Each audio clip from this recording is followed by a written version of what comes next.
I was told a story yesterday that in Cumbria, in the fish and chip shops, there's a big sign up saying, our fish does not come from the Cumbrian coast, because the Irish Sea, as many of you will be aware, is the most radioactive sea in the world, and this is all around our coast. So it's a question specifically to John Mouat. We've questioned the nuclear industry about the effects of, if one of these flasks were to end on the seabed, how long would it last, and what would be the damage to the environment? So far, we've not found any research which tells us the answers to these important questions, so we're very interested. And in 2014, we nearly had a ship in a disaster in the Pentland Firth, was only rescued at the last minute before it hit an oil rig. So accidents can and do happen, as everybody knows, and I'd be interested in any of the panel telling us what they think the dangers are from transporting highly radioactive waste along our coasts. Thank you. Thank you for that question. Obviously, radioactive substances is one of the areas that Ospar regulates. Our main focus in obviously in the first part of our implementation of the convention has been on emissions from power plants. So particularly when we're talking about the Salmon and emissions into the marine environment there, we've been instrumental in reducing the inputs into the Irish Sea area through international cooperation. In terms of shipments, that's an area that's more recently starting to come onto our agenda, and it's certainly something that needs looks into. There are international standards, but obviously it's how those are implemented, and then what happens if you have an incident. I think it's definitely something that we need to look more onto, especially when we're talking about the Arctic and the potential for actually floating power stations within the Arctic region. So you have both the potential for accidents and also potential emissions. Thank you very much. Yes, Mark, thank you. I might just say that the emissions from Sellafield have been traced all the way into the Arctic, and that's without accidental spills. That's just the so-called natural waste products from the working factories. And in fact, we have learned an enormous amount about the movement of sediments and water from these studies. I'm not saying it's a good experiment to have, but you know, clearly, if there is an accident, it would be distributed far and wide in a multitude of states and international waters. Thank you. Yes, thank you. It's a question for Henry, really. You put up that excellent graph which showed that the Arctic was disproportionately affected by heating. Why is that? Is it because the vast majority of industrialization is in the northern hemisphere? It's a good question that other people may be better placed to answer than me. But yeah, I'll take responsibility. Yeah, I think it's a lot to do with the currents.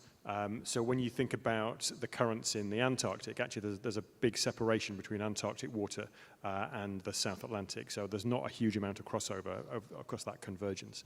Whereas in the Arctic, yes, there's those huge flows of warm water that are coming out of the Atlantic, flowing into the Arctic, and then kind of acting as the Arctic's acting as the air conditioning unit, if you like. It's venting all that heat out to the atmosphere. So I think it's a combination of the currents and also the marine currents, but also the air currents. Thank you. Question there at the back. Thank you.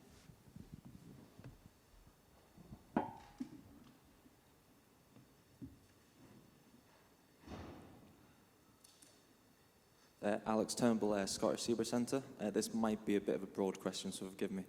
You've mentioned during the talks about climate change affecting the range and distribution of wildlife species, in particular fish.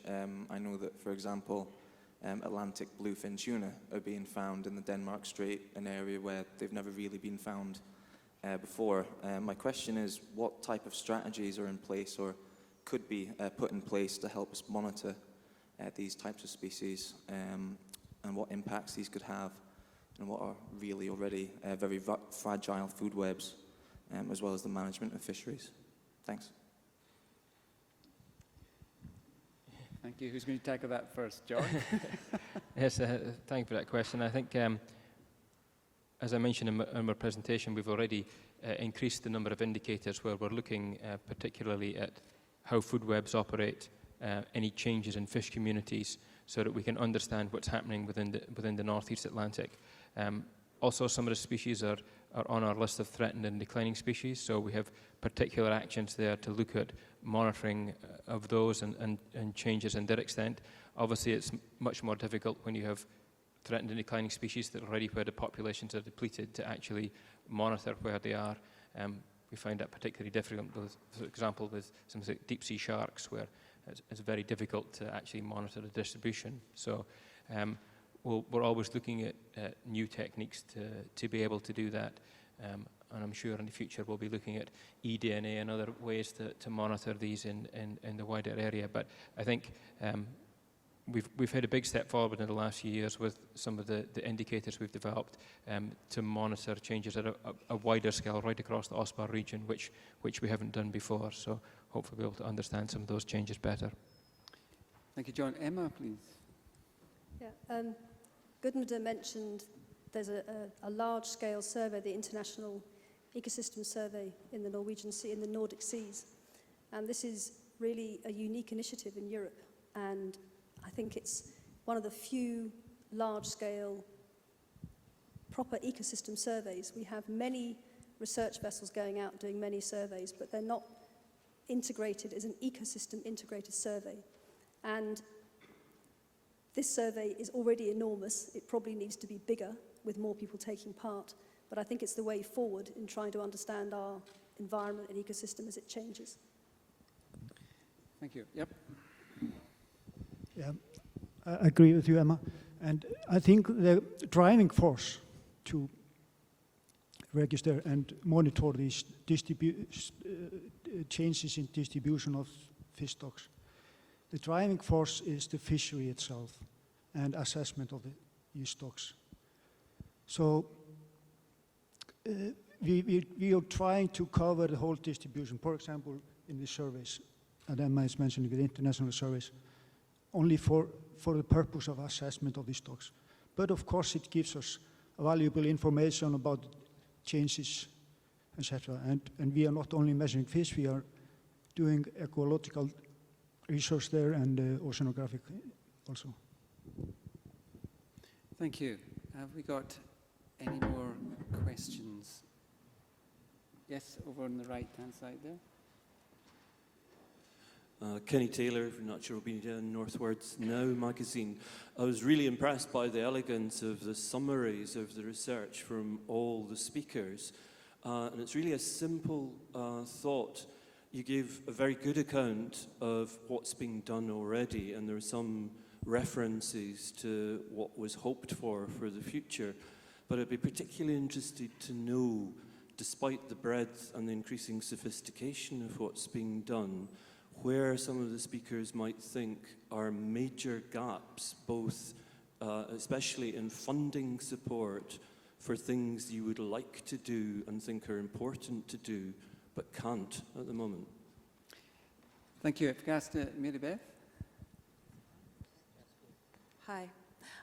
I would comment on that. I think one of the major problems, you mentioned funding support, is not a lack of funding, but a lack of coordination of funding across nations. So if we take Canada and the US as an example, which is an easy one, or Canada and the EU, we have often got very similar calls for supporting research in particular areas or particular kinds of observational activities, but they're not coordinated. So it's hard to leverage against each other to build out the sort of system that I'm talking about. So I think that's a major problem. And I'm not in the government, so I'm constantly puzzled as to why it is so challenging to time calls for, maybe Henry can answer this question, why it's so challenging to time our calls for collaborative research together so that we know we can move forward with 5 or 6 partners at a time. The EU has worked on that, but for those of us that are outside of the EU, it remains a significant obstacle. Thank you. Mark, please. Yeah, I mean, I'd definitely echo that. It's in Europe, we have a fantastic mechanism for having international research collaboration funded under one envelope, one set of reviewers, you get a decision, and then you can all work together. What the UK is doing in that regard is another matter. But, I mean, I think if the Arctic Council can work with the Arctic nation states and the EU to find ways to have single funding mechanisms for complete pan-Arctic studies to be assessed and funded as a single entity, and that allows, that gives us a vehicle to work together and have collaborative work much more effectively undertaken without the double jeopardy of individually going to our nation state funders. Thank you very much.